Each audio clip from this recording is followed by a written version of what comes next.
뭔가에 대한 질문들을 많이 하십니다. 산화질소는 질소 하나, 산소 하나, 이 NO라고 하는 분자입니다. 이게 이제 가스죠.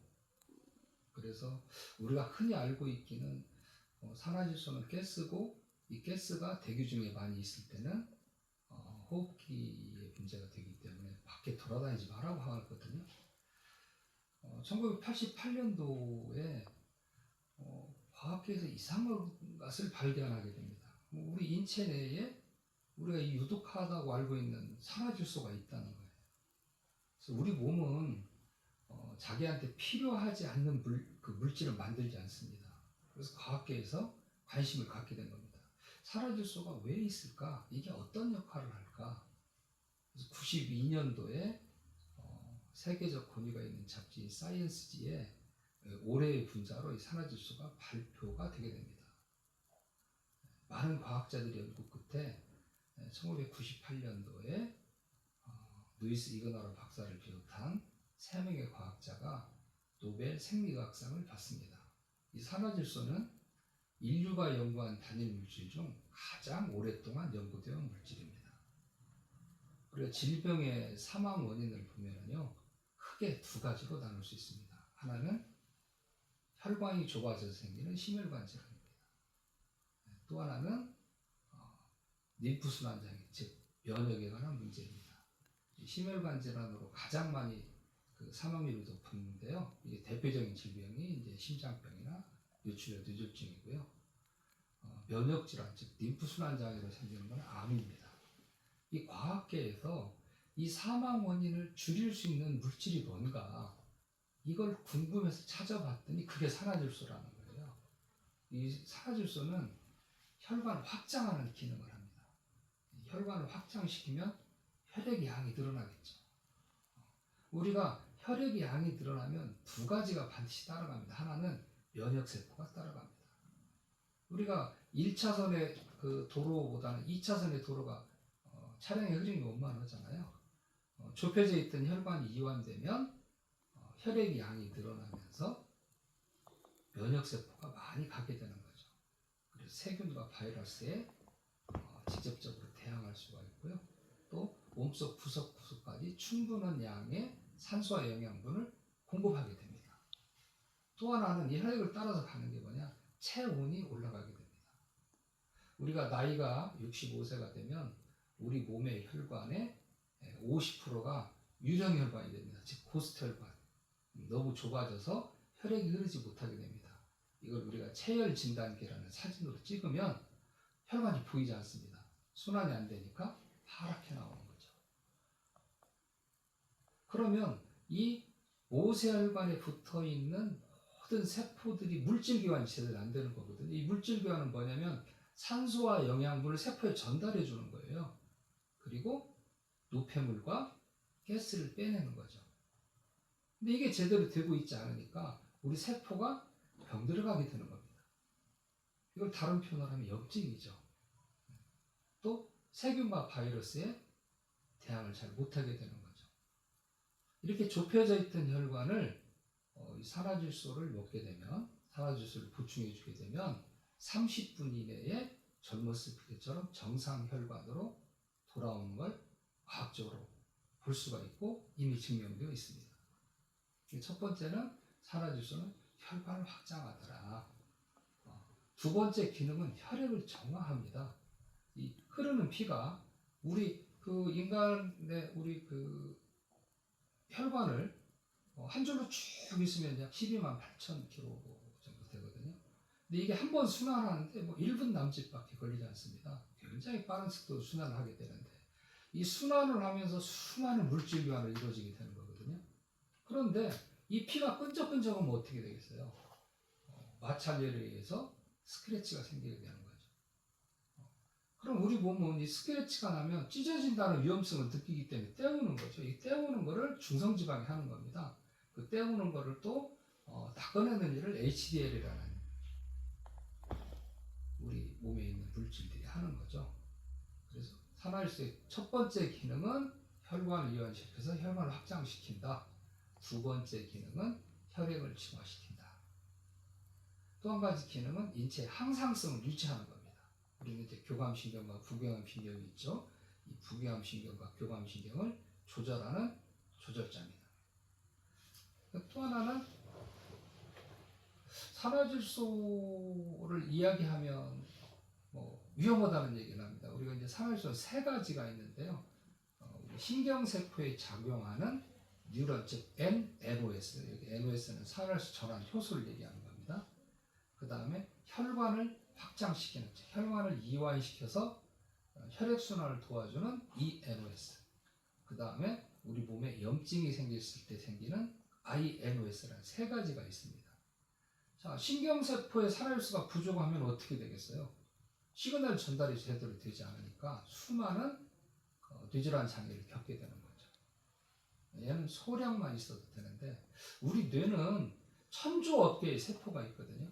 근데 이 세포와 세포 사이를 전기 신호로 움직입니다. 이 전기 신호의 전달자가 누구냐? 얘가 산화질소예요. 그걸 NOS라고 하는 겁니다. 또 하나는 이제 혈관을 확장시키는 ENOS. 자, 여기까지를 산화질소의 순기능으로 보는 분들이 많고요.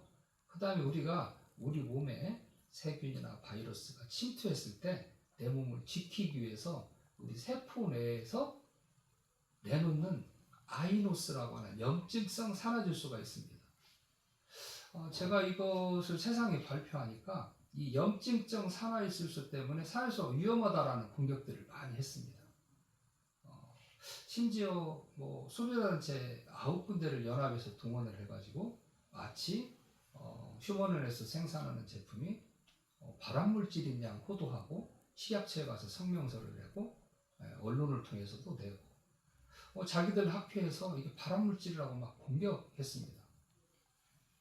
지구가 평평할까요? 둥글까요? 당연히 둥글죠. 그런데 2000년 전에 지구가 둥글다고 주장한 사람들은 다 사형당했습니다.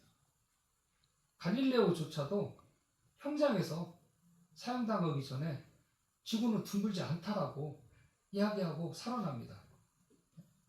뒤돌아서서 걸어가면서 한 얘기가 있죠. 그래도 지구는 돈다. 지구는 둥글거든요.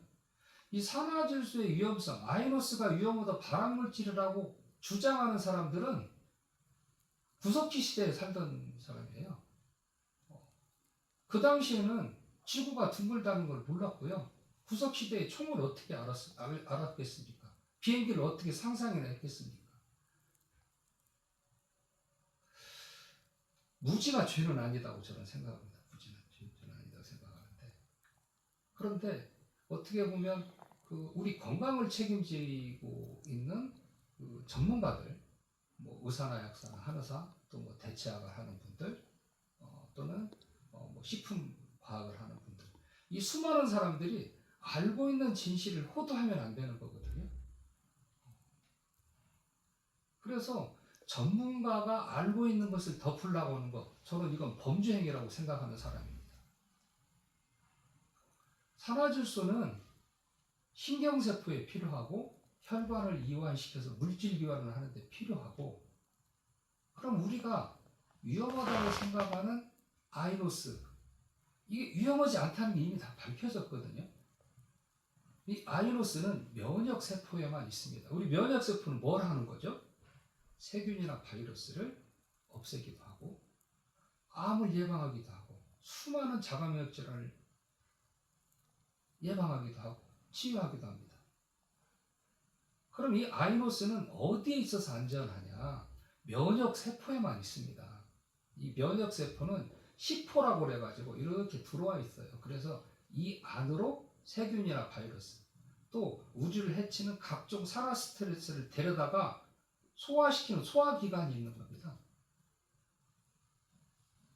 그러면 이런 것들이 오면 시포 안으로 끌어들여서 그냥 분해해서 내버려 버리는 거죠. 아주 우리 몸에 대단한 일을 하는 면역세포가 있는 거예요. 근데 이 아이노스가 있다 그러면 내 몸에 병들어 있다는 거거든요. 그럼 그동안에 과학계에서는 어떤 것들을 준비를 했었냐면 아이노스를 어떻게 하면 없어질까 해서 수많은 항산화 물질을 가지고 연구를 했어요. 실패했습니다. 최근의 연구는 아이노스를 소거시키는 산화질소는 이노스를 활성화하면 된다라는 게 연구 결과들이 이미 나와 있습니다. 저는 국제기술 대비 10년 이상 저희가 앞서 있는 회사고요. 제가 이걸 얘기했을 때 뭐 믿는 사람들이 없었죠. 30분 내에 혈압이 정상화되니까 체온이 30분 내에 평균 1.2도가 올라가고, 머리가 아픈 사람들은 체열 진단기 찍으면 머리가 빨갛게 나오거든요. 열이 많아요. 이거 살에서 먹으면 30분 이내에 열이 싹 내려가 버립니다. 반대로 몸에 열이 없던 사람은 살에서 먹으면 열이 올라가게 됩니다. 저는 이런 것들을 과학적으로 입증하고 우리 함께 연구하는 교수님들과 함께 연구하고, 기초연구가 끝나면 임상 선생님들하고 연구하고, 이 연구한 거를 국제학술지에 발표하는 일들을 하고 있습니다. 혈압약 탔냐, 당뇨약 탔냐, 수면제 탔냐, 비아그라 탔냐, 향정신성 의약, 수많은 의심들을 과학자들이 했었습니다. 이 산화질소는 내 몸에 있는 기적의 물질입니다. 이 내 몸에 있는 이 기적의 물질이 인간을 100년 동안 지켜주는 것이죠. 근데 안타깝게도 이 산화질소가 나이가 40이 되면 절반이 줄어들게 됩니다. 제가 올해 지금 64살인데요. 저는 산화질소가 20%도 남아있지 않습니다. 질병과 노화가 시작된 것이죠. 그동안 과학계의 연구는 이 부족한 산화질소를 어떻게 채워줄 것에 대한 연구를 한 겁니다. 운동을 하니까 채워지더라. 햇볕을 보니까 채워지더라. 그런데 이 운동과 햇볕은 우리 몸에 있는 산화질소를 쓰게 되는 소모형입니다. 결국 인풋이 있어야 되거든요. 먹어줘야 되는 거예요. 그럼 산화질소는 어디서 생기냐? 식물성 단백질과 동물성 단백질을 먹었을 때 생기는 거예요. 그런데 이 식물성 단백질과 동물성 단백질을 우리 몸에서 소화를 해야 흡수가 될 거 아니에요. 효소도 부족해지죠. 구강 상태도 안 좋죠. 폐기관지나 위도 안 좋죠. 오장육부가 제 기능을 못하니까, 또 절대적으로 산화질소를 전하는 효소가 없기 때문에 우리 몸의 산화질소 생성량은 줄어들 수밖에 없습니다. 전 세계 과학자들은 이 부족한 산화질소를 채우기 위한 연구를 해왔고, 그 대표적인 게 L-아르기닌이라는 겁니다. L-아르기닌을 먹으면 산화질소가 생성된다. 제가 앞에도 말씀드렸지만 산화질소는 이 기적의 물질이라고 되어 있잖아요. 만병통치약 같은 거거든요. 혈관을 확장하고 혈액을 정화하고 신생혈관 만들고 면역도 높이고 항상성을 유지하니까. 아마존에 이 산화질소 제품을 1000여 가지 이상의 제품을 팔고 있습니다. 근데 우리 이것이 한번 고민해봐야 되는 문제거든요. 전 세계 과학자들이 그동안 수십 년 동안 연구를 하고 이 산화질소라고 하는 물질을 아마존에서만 1000개 이상을 팔기 때문에 뭐 약국에서도 팔고 수많은 건강기능 회사에서도 팔거든요. 그런데 왜 나는 건강해지지 않을까요? 지금 이 팔리고 있는 이 제품들이 산화질소 전구체지 산화질소가 아니라는 겁니다. 우리는 산화질소 전구체가 필요한 게 아니라 산화질소가 필요합니다. 효소도 부족하죠. 오장육부도 제 기능을 못하죠. 당연히 산화질소가 생기지 않는 겁니다. 저는 이 바이오 공정 기술을 이용을 해서 우리 인체 내에 생기는 산화질소가 생기는 기전을 그대로 재현을 한 겁니다. 세계 최초로 제가 산화질소를 고정화했는데 어디에 고정화시켰냐? 항산화 물질에 고정화를 시킨 거예요. 수많은 산화질소 제품들이 나이트릴 옥사이드 부스터라는 이름으로 팔리고 있고요.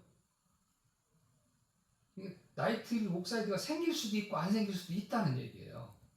그리고 의약품으로 파는 산화질소는 말 그대로 그냥 산화질소 가스밖에 없습니다. 이건 임상실험을 했더니 내성이 생기고요. 또 위험하기도 합니다. 병원에서 다 약으로 쓰고 있고요. 아르기닌을 가지고 임상실험을 해봤더니 오히려 동맥경화가 일으켜서 심장병 환자들이 사망하게 돼서 임상을 중간에 중단한 논문들이 이미 나와 있습니다.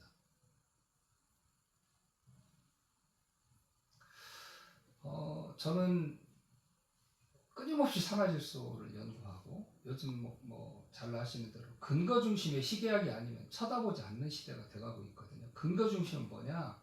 세포 실험과 동물 실험을 하고 인체 적용 실험이 있냐고 물어보고 합니다.